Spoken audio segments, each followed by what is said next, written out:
Good day, everyone.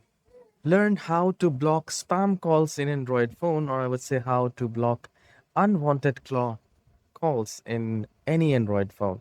So we need to look for this dial icon, which is green and has a phone icon on it.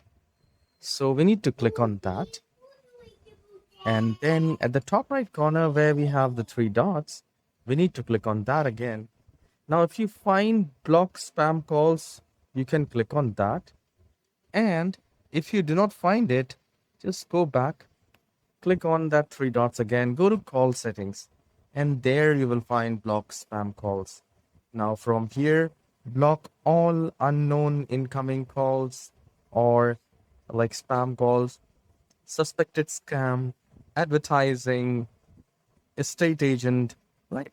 So there are so many options are there, and you can also check which all numbers are blocklisted numbers as well.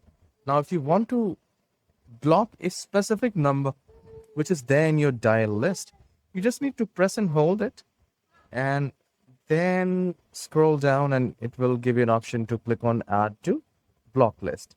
The moment you do it, it will be added into the block list. So this is a complete thing. It is very easy to do it and you can do it by yourself.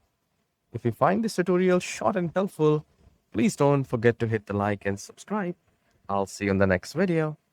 Have a wonderful day.